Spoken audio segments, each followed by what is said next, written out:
Подпольный алып келген фирмалар эч жакта чек бере албайт. Берген эмес, анткени бул таможня аркылуу өткөн эмес да.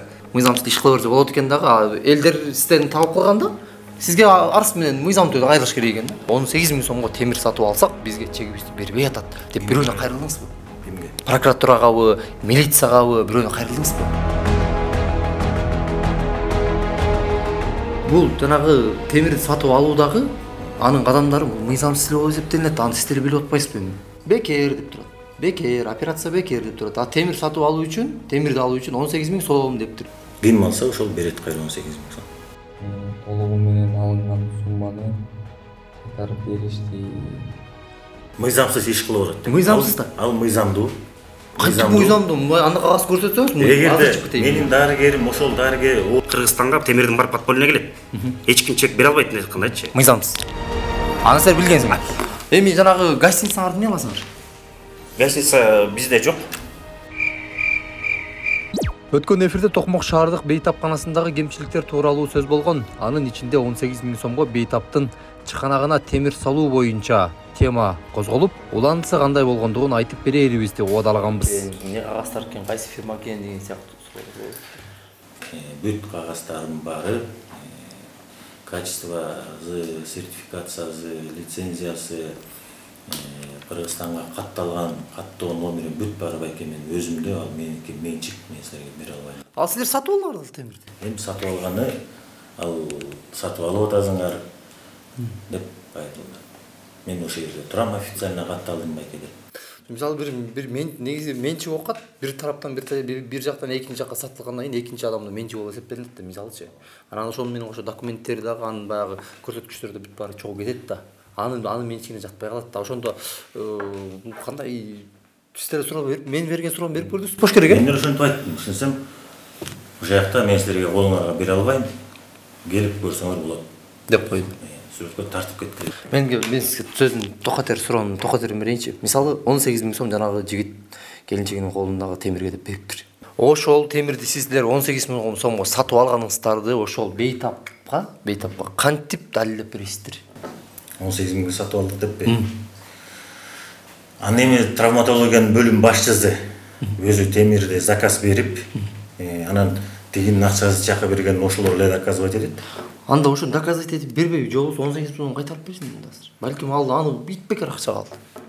Балким. Бирок аны темир уже адамдын колунда уже койду. Айырмасы жок да, 18 000 сомго сатып алган нерсе. Эгерде мисалы силер жеке клиника болсоңуздар, бул суроону мен бербейт болчумун сиздерге. А силер мамлекеттик болгондон кийин бекер деп турат. Бекер, операция бекер деп турат. А темир сатып алуу үчүн, темирди алуу үчүн 18 000 сом дептир. А ошол 18 000 сом экенин кантип далилдеп бересиң ошол бейтапка?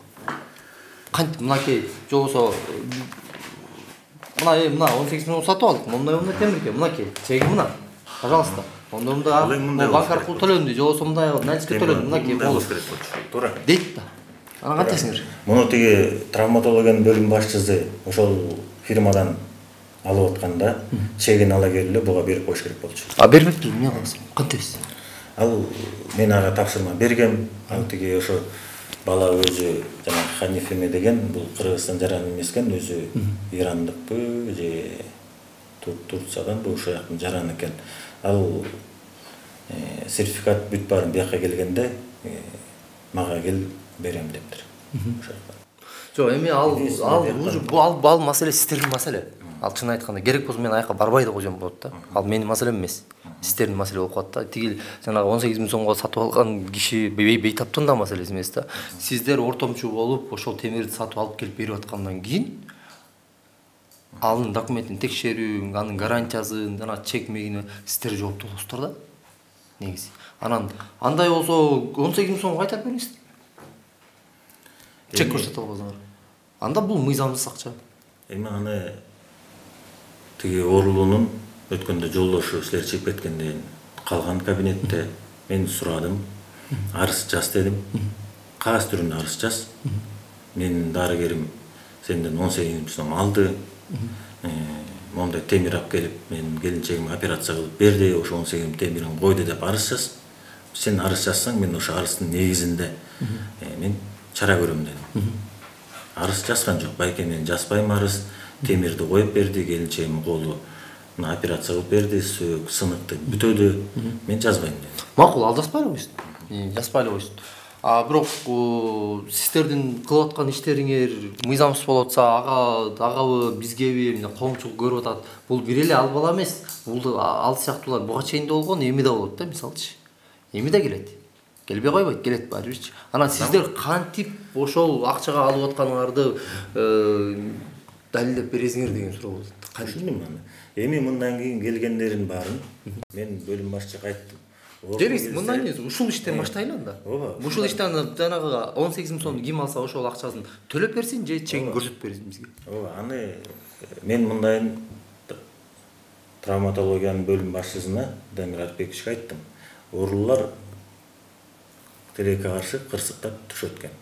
Колу оту сындырат, сен өзүң фирма менен да сүйлөшпөйсүң. Рентген пленкасын колуна карматасың, адрестерин айтасың, телефонун бересиң, өзлөрү барып ошол жактан сатып алсын. Чегин өзлөрү ошол жактан сурасын, алып келсин. Сыныкка туура келген темир алып келсе, операция кылып бересиң деп. Алып келе албаса мен эмне кылам дейт, алып келе албасам да гипс салабыз дагы турат. Гипс менен бүтөт. Гипс менен бүтпөгөн сыныктар болсо эмне кылам десе, анда темир таап кел деп айтабыз дедим. Андай орлоштурбай эле сиздер эле ошол өзүңүздөр фирма менен ансыз деле буга чейин деле сиздердин кызматкерлер иштешип келаткан экен. Ошентип эле антпай эле келге мынакей бизден бейтаптар талап кылып атат. Документтер көрсөтүп койгула, бусуларды берип койгула, чекти берип койгула деп койсо эле бүтөт да. Сиздер эми баягы Гиппократтын антын бергенден кийин, элге жардам беребиз дегенден кийин, бейтаптардын карайбыз дегенден кийин эми ошого да туруш керек да. Ама сиздер өчөшкөндөй болуп атпайсыздарбы? Элге ошентип жардам берип келатканбыз. Ошондо сиз өчөшүп атасыңыз, туурабы? Азыр өчөшкөн жок. Өчөшкөнүңүз ушуда. Өздөрү кылсын, болбосо темир таап келсин деген сөз болтпойбу? Өчөшпөй эле мына узаконить этип атабыз ошентип. Себеби ал келип туруп дарыгерден сурап атпайбы, мага чек бер деп. Сен сурайсың, тиги сурап атат. Чек бер дегенде, бул чекти тиги фирма мен мага келсин, мен өзүм берем деп атса, ушундай түшүнбөстүк болбош үчүн анда биз сенден албайбыз десек болот да. Туурабы? Башка кимден алабыз? Ансыз деле кайра эле бейтаптарды ошака жиберип атпайсыңбы? Башка кимден алабыз? Башка жок болуп атпайбы? Ошондо ортодогу соодагерлер сиздердин баягы талаптарыңызды аткарбай атабы? Официальный регистрация болгон фирма ошол эле болуп атат. Ошон үчүн ошого жиберебиз да. Эми бизде мындай буга чейин 2-3 сөз болгон. Жакын караан ичинде травматология бөлүм башчысы да анализдеп, изилдеп чыккантат. Кайсы сөөк көбүнчө көбүрөөк сынат, кандай темир керек деп мага сунуш киргизет. Мондай темирлерди сатып бер деп. Анан биз каражатыбыздын жараша тендерге чыгарып көрөлүк деп атабыз. Түшүндүм. Жанагы 18.000 сомду боюнча кантебиз? Азыркы ошо сиздин дарыгер ошол 18.000 сомго алганын доказать этип берсин. Канчасы ошол фирма менен азыр сүйлөшөбү, WhatsApp'тан жибертеби же башкабы билбейбиз. Андан бери 3-4 күн убакыт өттү баягы бери. Анан ошол 18.000 сомду кантип алгандыгын далилдеп берсин, канча сомго алганын далилдеп берсин. Болбосо тиги азыр ушу бейтаптын жолдошун чакырабыз, ким акча берсин. Ошонун акчасын көзүнө камеранын көзүнө санап берип койсун. Коюлган темирин эмне алабыз? Каласыңар чыгарып алгыла анда. Кантип чыгарып алабыз? Анда акчасын берип койгула. Анда чек көрсөт. Анда мага тиги оорулуунун жолдошу келип арыз жазсын. Арыздын негизинде дальше иш кылабыз. Иш кыласыңар. Төлөп бересиңер. Эгер доказать эте албай калсаңар. Төлөп берет. Ким алса ошол берет кайра 18.000 сом. Мисалы ошол темир салуу муктажы келип чыкты да. Ошондо бир кагаз жазып береби? Темир салууга. Согласен айрылабы? Жок. История болезнинде анын артында эме бар. Мен операцияга макулмун деген. Кол коет ошо. Кол коюлат. Колго барбы? Ал история болезнинде. Ушундай темир салыш керек экен деп тиги дарыгериңиз айтты да, сиздинки. Айтканда, ошол темирди салып берип коесуздарбы? Ушундай экен, мен макулмун, канча 18.000 сомбу, 20.000 сом болсо да берейин деген кагаз барбы? Сунуш. Эми 20 деген кагаз түрүндө мынча суммасы жазылганы жок. Бирок мен аякта атайын жазылган бар. Мен мисалы үчүн Асанов, келинчегиме же өзүмө мындай колума мындай операция кылууга общий наркоз менен макулмун деген кол коюлган болот. Бирок темир жөнүндө сөз жок да туурабы? Темир коюп жасап бер деген жок. Темир коюп жасап бер деп. Мен угуп турмун. Сиз айтып атпайсызбы биз Кой тур, мен сөзүмдү бүтүрөйүн. Темир коюп жасап бер деп оорул айтпайт. Темир коюлуш керек деп показания травматолог коет. Койду. Бирок ошо травматолог менен ошо бейтаптын экөөнүн ортосунда эч кандай келишим жок да туурабы? Официальный кагаз түрүндө чынбы? Жок. Болбойт дагы. Кандай болбойт? Көрдүңүзбү? Сиз айтып атасыз. Арыз жазсын, мага официально кайрылсын деп атасыз. Анычы? Көрдүңүзбү? Сиз мындай кылып атасыз да, сиздин дарыгерлер мыйзамсыз иш кыла берсе болот экен дагы. Официально иш кылбай элечи, мыйзамсыз иш кыла берсе болот экен дагы. Элдер сизден табып калганда сизге арыз менен мыйзам түрдө кайрылыш керек экен да. Бияктан дарыгерлер мыйзамсыз иш кылган жок. Дарыгерлер мыйзамсыз эмне кагазын көрсөтө албайт байжа. Дарыгерлер өзүнүн милдетин аткарып атат. Аткарып атат, бирок ошол эми төлөнгөн акча каякка кеткенин билбейсиз болот го. Дарыгерлер өзүнүн милдетин аткарып атат. Оорулуунун оорусун азайтып, сынып калган сөөгүн бириктирип, ал кийин ооба, анысына рахмат. Бирок эми баягы кагазды тактырып алды. Перебивать этпе Темирлан. Ал экинчи вопрос. Биринчи вопрос биздики элге жардам бериш, ден соолугун жеңилдетиш, оорусун азайтыш. Анан кийин келечекте ал кайра майып болуп калбай, ошол колу өзүнүн тамак аш кармаганга, өзүн жумуш кылып акча таап күнүн көргөнгө тууралап бериш. Туура, сиздер милдеттүүсүздөр. Сиздер ошончо мамлекеттен айлык алып атасыздар, сиздер ант бергенсиздер. Дарыгерлериң сиздер милдеттүүсүздөр буга. Мындай мыйзамсыз иш кылып атат. Мыйзамсыз да. Ал мыйзамдуу. Кантип мыйзамдуу? Анда кагаз көрсөтсөңүз, эгерде менин дарыгерим ошол дарыгер оорулуу келгенде жаткырбай коюп, операция кылбай койсо, операция керек болсо, же болбосо. Жок, сиз сөздү буруп атасыз башка жаккачы. Андай эмес, ал милдет. Ошондо ал мыйзамсыз болот. Ал дарыгер бейтаптарга жардам бериш, ал милдети, ал ант берген, айлыкты алып атат. Анан бул жанагы темирди сатып алуудагы анын кадамдары бул мыйзамсыз эле болуп эсептелинет. Аны сиздер билип атпайсызбы? Түшүнүктүү эле турабы? Буну тууралап оңдош керек. Тууралаш керек, ооба. Бирок бул мыйзамсыз дегенде анда Кыргызстанда канча травматолог болсо ошонун баары эмне мыйзамсыз болуп атабы? Канча больница болсо мындай кылалы, биз өзүбүзгө жооп берели. Сыртка эмес, өзүбүзгө жооп берели. Бул жакта азыркы ситуацияга бүгүнкү жана 18 миң сом темирге жооп берели. Мен айттым 18 миң сом боюнча оорулуу арыз жазсын. Менден сенин дарыгериң, сиздин дарыгериңиз 18 миң сом алдыма кайрып бергиле десин. Мен кайрып бердирем. Сиздер андан 18 миң сом алып атканда эч кандай кагаз менен 18 миң сом алгансыңар.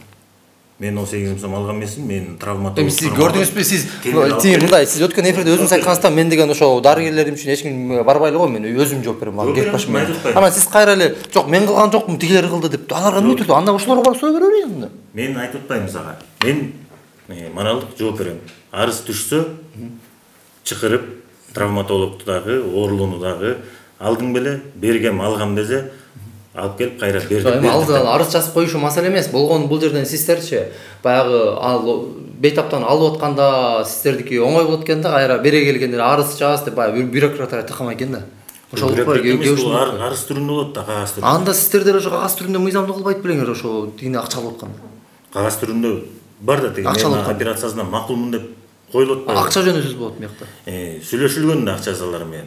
Сүйлөшүлгөндө анда ошо бир кагаз алып койбойт беле кону. Анда алгандан кийин ошо темирди сатып келгени үчүн боюнча чегин көрсөтүп койбойбу? Каяктан кайсыл лаборатория, кайсыл жактан производство каяктыкы, эмне темир, кандай темир, аны көрсөтүп албайт белеңер сиздер. Ошол алып келгендер сертификат меники личный өзүндө туруш керек деп бербей кой деп айтпадым.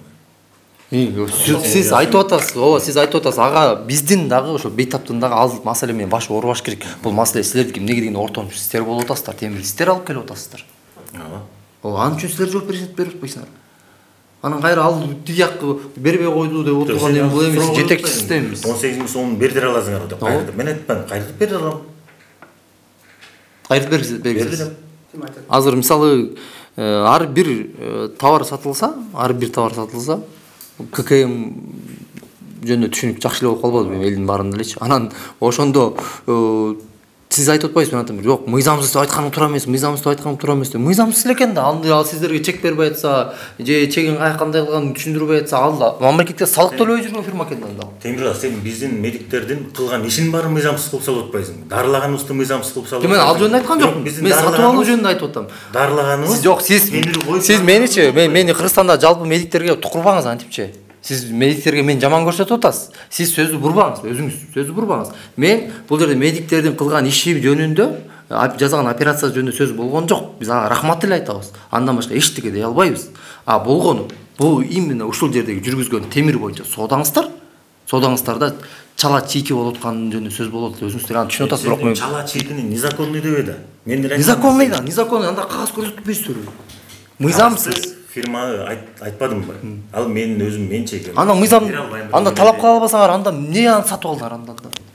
Канча жардам беребиз? Эми ага айтыш барбы? Силер деле мыйзамдарды айтсаңыздар болот да. Колу сынып келип, биз ошол жерге операция кылбай койсок, ал себеп туура эмес бүтүп калса, эртең бүрсөнү ложный сустав болуп калат, же ал кол жараксыз болуп калат. Анан эмне деп сен тийиштүү органдаргачы мисалы кайрылдыңызбы? Ушундай фирмадан биз деген ушундай темир 18 000 сомго темир сатып алсак, бизге чегибизди бербей атат деп бирөөнө кайрылдыңызбы? Кимге? Прокуратурагабы, милициягабы бирөөнө кайрылдыңызбы? Жок. Эмнеге? Кайрылган эмес. Эмнеге? Себеби буга чейин оорулар чегин да сураган эмес. Ойлогон эмес белеңиз, баардыгы мыйзамдуу болуш керек экен. Мамлекеттик мекеме катары чек Мекеме катары. Талап кылышыңыз бар, шарт болчу да сиз. Башкы айтып атпайбы, товар алсаңар чегин сурап алгыла.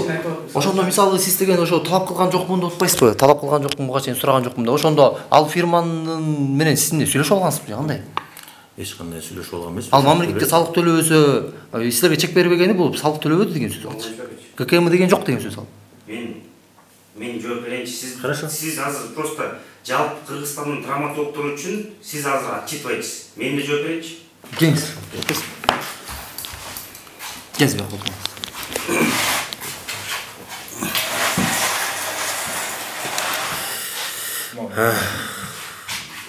Бул көйгөй илгертеден эле бар. Мурутадан бери эле. Просто азыр директор действительно бул темирге эч кандай тиешеси жок да. Алган жагынан да, саткан жагынан да бул киши курста эмес, просто азыр жалпы Кыргызстандын травматологдору үчүн айтканда жооп берет. Мен жооп берейин. Өзүм кесибим травматолог деп айткан элем. Азыр 18 000 сом жөнүндө жооп бериңиз, башкага чыкпаңыз. Жок, темирлер жөнүндө айтып берейин. Темирлерми жок, мен аны бул жак уже түшүндүрүп койду бизге. Жанынан бери ушуну айтып атат. Жок, жалпы чек жөнүндө айтып бербеймби? Ушул 18 000 сом жөнүндө. Чек бул фирма ачылганына калп айтпайын, акыркы айда эле ачылган. Адан чейин бүт бар эле Кыргызстанга темирдин бар подпольно келет. Эч ким чек бере албайт деп айткандайчы. Мыйзамсыз. Аны силер билгенсиңер. Официальный эмес. Аны силер билгенсиңер. Аны жалпы травматологдордун баары билет Кыргызстан. Эмнеге тийиштүү органдарга ушундай мыйзамсыз подпольный келип атат деп кайрылган жоксуңар? Анын мыйзам эме таможниктер жооп беришет эле. Билип туруп мыйзамсыз иш-аракеттер жашыруу болгондой билесиз да? Жок, мындай да. Буга чейин алалы да, допустим, айтпам, анын таможниктер жооп берсин, кайсы кантип кирип атканын. Жок, сиз мыйзамсыз экенин билип турбайсызбы? Кыргызстанда жок эле.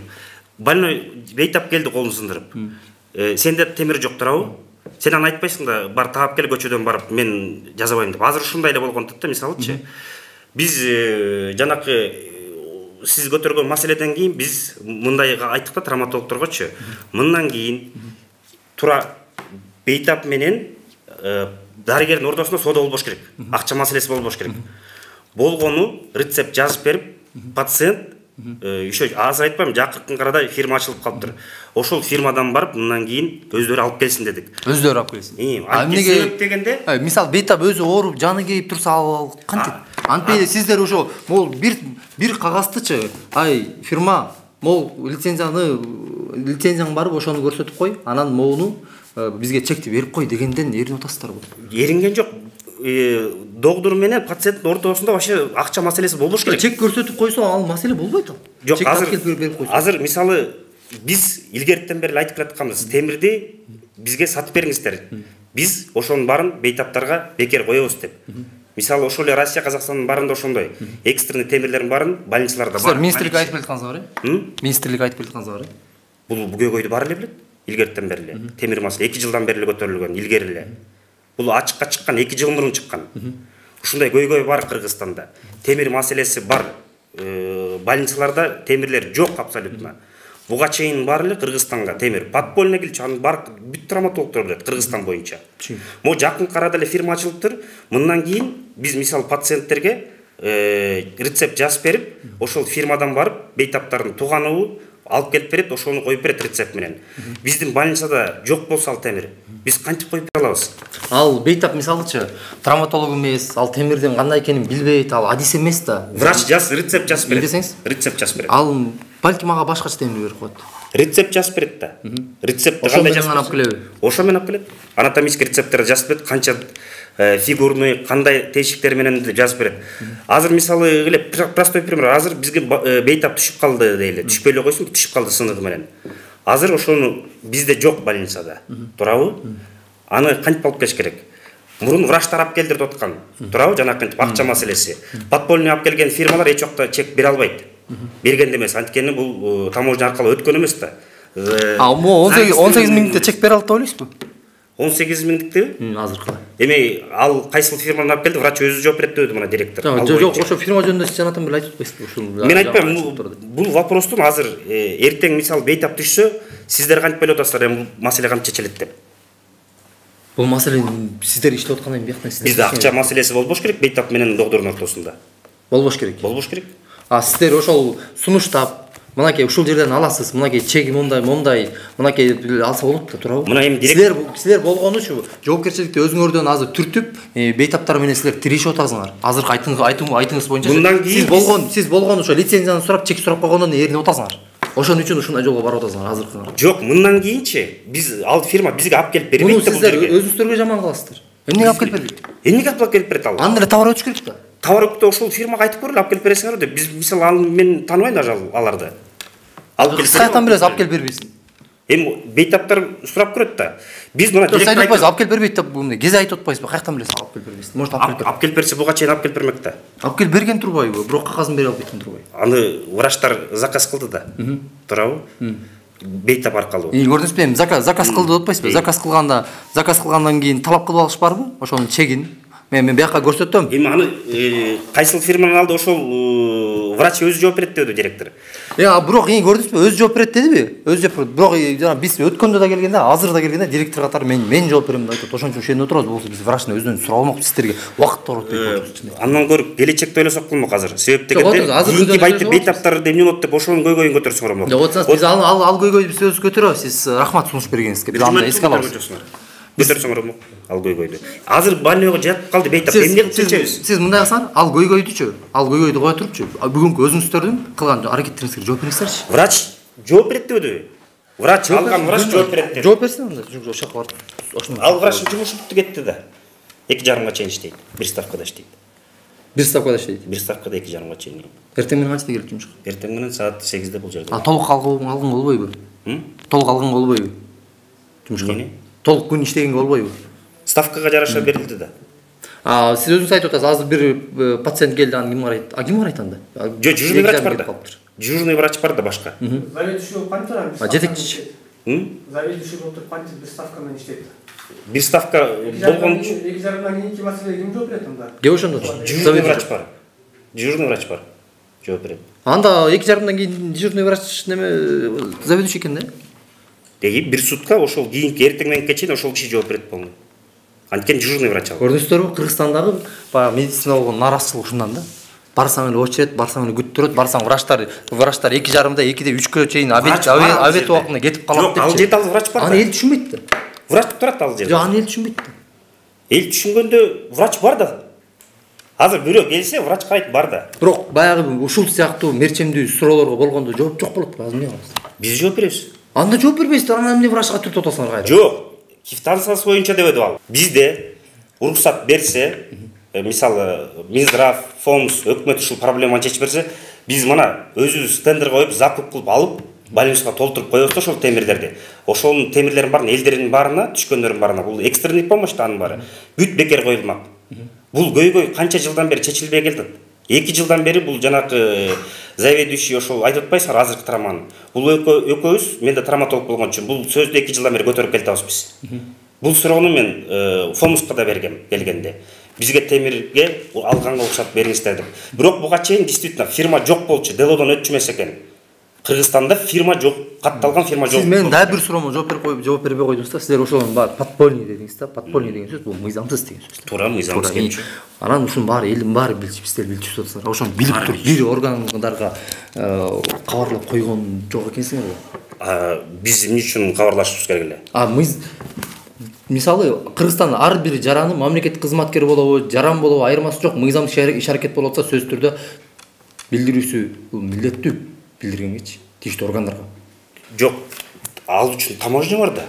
Ал товар кантип киргенде таможня жооп бериш керек да.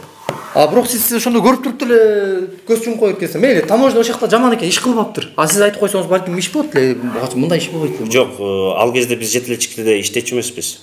Айтып атпаймынбы, жетекчи болосузбу, жөнөкөй жаран болосузбу, журналист болосузбу, айырмасы жок. Биз мыйзамдык иш аракетти көрдүңүзбү, сиз билдириңиз. Сизге дагы бир жооп берем. 2 жыл мурун көтөргөнбүз бул суроону. Кыргызстанга товарлар кантип келет? Ал эмне үчүн фирма бул 2 жыл мурун көрсөтсөңүз, кайсыл жака тийиштүү 7-чи каналды көрсөңүз 2 жыл болоюн деп калды ошол жакка чыккан бул сюжеттер. 2 жыл мурун көтөргөн. Органдарга кайрылганбы дейм. 7-чи каналдын укук коргоо органы эмес да. Жок, биз ошондо каналда аркылуу кайрылганбыз да, ошондо эле жок, мен укук коргоо органдарына кайрылган эле деп атам. Укук коргоо органдарына кайрылган эле, мисалы бул жакта шаардык мисалы. Кайрылган эмессиңер.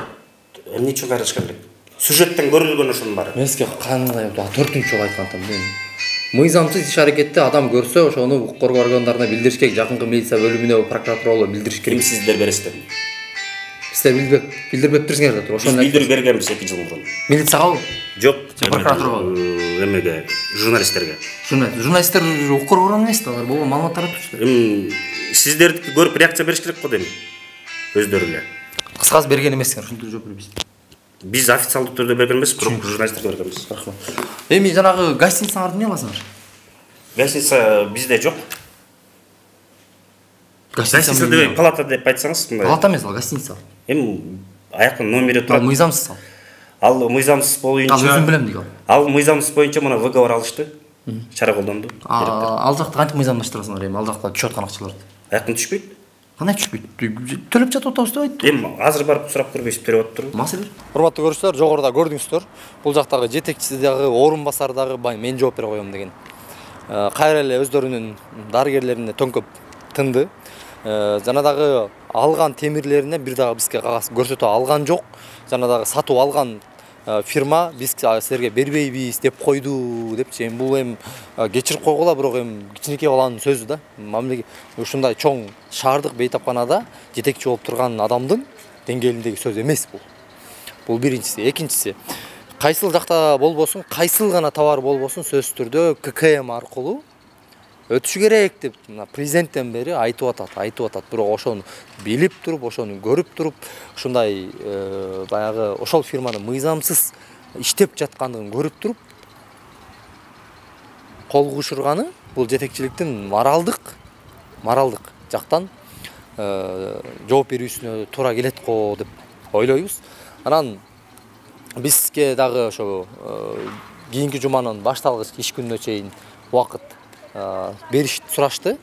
Биз сөзсүз түрдө жана 18 000 сом боюнча маселени чечебиз деп көрө жатарбыз. 18 000 сомду төлөп береби же кандай кылышат? Бизге Турсун мырза байланышып, 18 000 сомго операция кылган дарыгер толук кандуу акча каражатын кайтарып бергендигин билдирди. Келинчегимдин колуна салынган темир врачтар эч кандай сертификатын гарантиясын бере албагандыктан темирге болгон алар өзүлөрүнүн катасылыктарын мойнуна алышты. Толугу менен алынган сумманы кайтарып беришти. Врачтарга дагы рахмат, өзүлөрүнүн катасын мойнуна алгандыгына. Андан ары мындай катаны кетирбей жумушун так алып баруусуна терең ишенем. Жогоруда сөз болгондой, Кыргызстанда адамдын тулку боюндагы кайсы бир сөөгкө темир коюу муктаждыгы болсо, маселе оор экендиги ачык болду. Анткени бир дагы мамлекеттик мекеме мындай кызматты көрсөтпөйт. Болгону дарыгерлер өздөрү белгисиз тараптар аркылуу гана буйрутма берип, операция жасап келишет. Бул темада кийинки эфирде толук кандуу айтып беребиз.